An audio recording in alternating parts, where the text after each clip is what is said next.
Alright, pitching mechanics. Number one question I get from parents is, how do I increase my son's velocity? Can my son only throw so fast? What's more important, control or velocity? The most important thing in pitching is mechanics. If you have good, solid mechanics, the velocity will come. If you're consistent with your mechanics, the accuracy will come. And once you start putting all those things together, you're going to knock hitters down left and right. But the most important thing when you're going to pitch is you have to be fluid. And what I mean by fluid is, I left my mom at the school today, so I got to use this 2x4. What I say by fluid, I mean everything needs to be nice and smooth, start to finish. I see a lot of kids in Little League, they stutter, they stop, they hold the ball, you know, they're like robotic. You have to be consistent and you have to be fluid. So I'm going to give you all the mechanics. I have a drill for pretty much every phase of throwing, so any questions on a certain aspect that your son needs to improve on, just let me know. I will be posting tips throughout the season. But with the wind, we're stuck inside. So basically what we're going to do is, when we get on the mound, we want to stand tall. We don't want to sit out there like this. We want to be nice and tall. I always teach to block your face. You want to block all expressions. You don't want that hitter to see you. You just want to see the eyes. Bailey, he hides everything, like nose to the inside everything. A lot of kids, you know, hold it up. Do whatever you're comfortable with. But always stand tall and keep the glove up. Why do we keep the glove up? Natural throwing arm is we want the circle. Now you see a lot of people, when they pitch, they pull the glove away, or they pull the ball out of the glove, and they're up here. So now what they're doing is they're short arming it. They're losing all this momentum going forward. They start here, and then they do all this stuff. Then they come up. That's just wasted energy. Do this, what, 2-3 times a pitch. You know, you can pitch anywhere up to 40 to 90 pitches, depending on the league you're in. Do the math. You're going to get tired.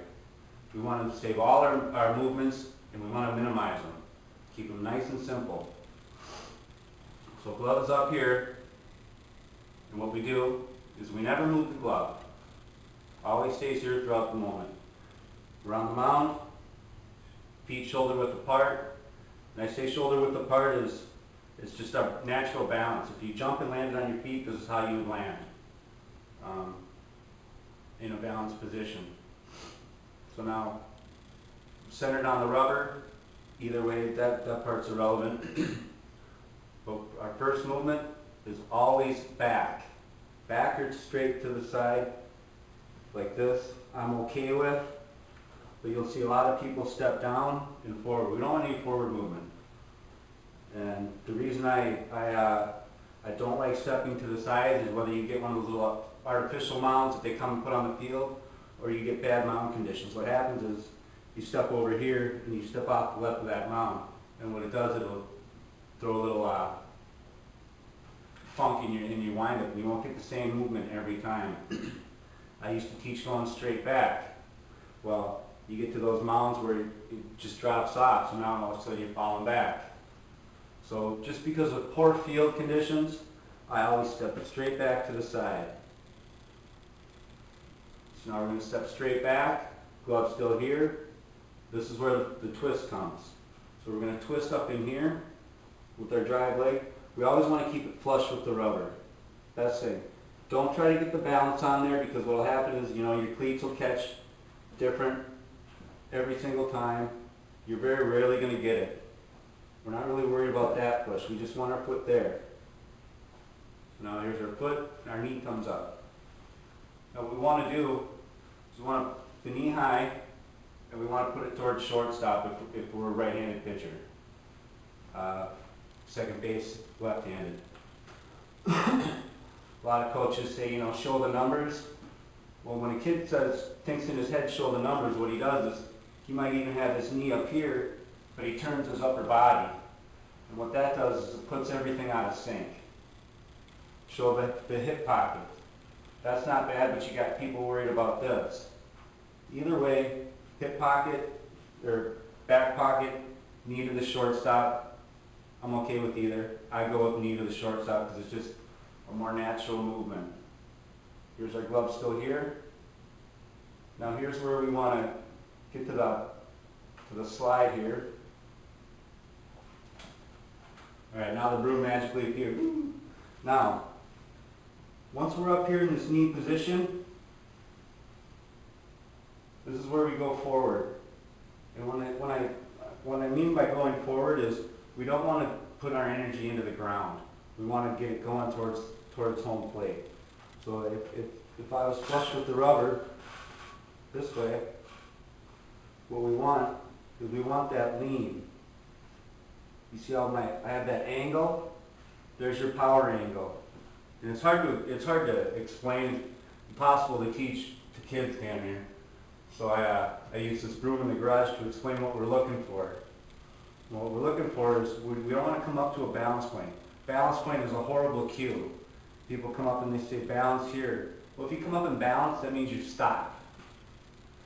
You stop. Now all your forward momentum is started from here versus all the previous stuff we just did. So now we're going to come up, and then we just lift our butt cheek. I usually lift my butt cheek.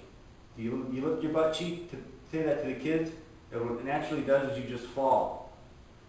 It keeps your leg nice and straight, and there's our fall.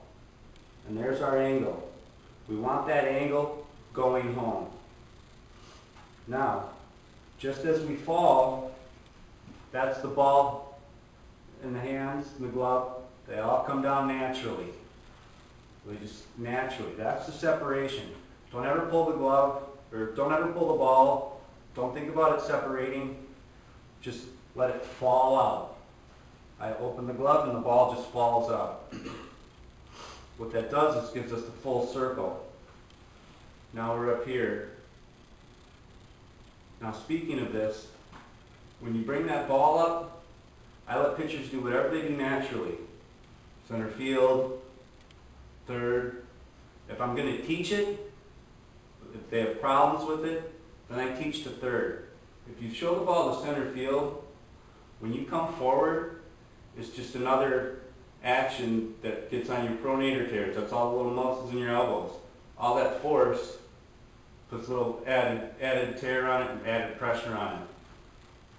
So if I'm going to teach it, I teach to third. Don't ever make a kid go to third or to center field. But if he does it naturally, so be it. That means his body naturally goes that way. It can naturally handle the load forward more. But if you tell a kid to force it, it means his arm isn't naturally doing that as it is. So we want to keep the body natural as possible. Okay, so now we got the ball, we got our momentum going forward, and this is where we are called in the closed position. If I'm facing home, my hips are still facing towards third base. The batter cannot see my belt buckle, so to speak, so that means I'm closed. How long do I want to stay closed? As long as possible. You'll see pitchers come out of that windup and they do this, or they kick that leg way out. Bailey used to kick that leg way out. And what we're doing is we're wasting our momentum forward. We're either shooting it up and then down, or we're sending it towards third base. What you want to imagine is when you go forward, what happens is you're short, we step on that escalator and it just naturally brings your foot down. We're still have that angle. We're still closed. Right about there where your foot's a couple inches off the ground is when you want to open up. What happens is when you open up, it throws your body forward. Now, when we throw our body forward, at that moment, we want to get that push off our drive leg. And with our foot opening up, our drive leg pushing, you can get almost a foot and a half of a good push line. And what that push line indicates is that you have a lot of explosiveness towards home. You'll see a lot of kids let go of the ball here. As soon as they plant, they let go of the ball. We want to get that chest to the wall. So if we get that chest to the wall, the only way to do that is to explode forward.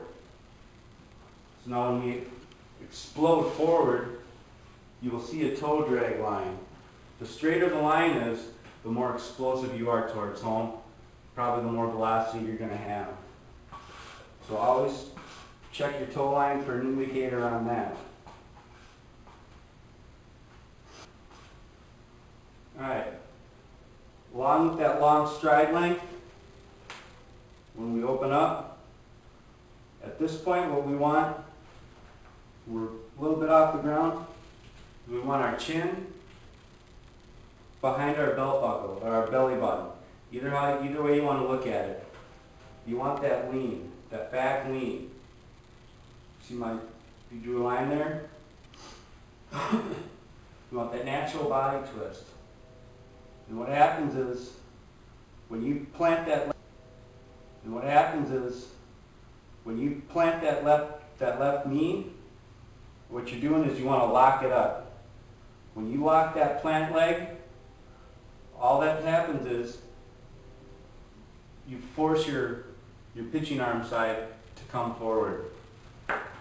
So we plant, all this comes forward, and if you look, my hips are forward, but my arm's still back. My plane of my shoulders is still back, but the plane of my hips is forward. That's your separation. That's where you build up all that torque. You get that nice push, which throws your hips forward. You plant that plant leg, and it throws your upper body forward. And that's where you get that chest to the wall. And then it follows up. Leg follows up.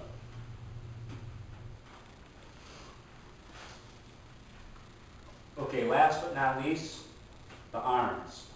Now you saw me at the end, right there where I was trying to struggle what to do with my arms, because I've been pitching so long and I've been teaching it so long that I actually have to do it to feel comfortable. So now, if I'm on the mound, all this going forward, we want that left elbow.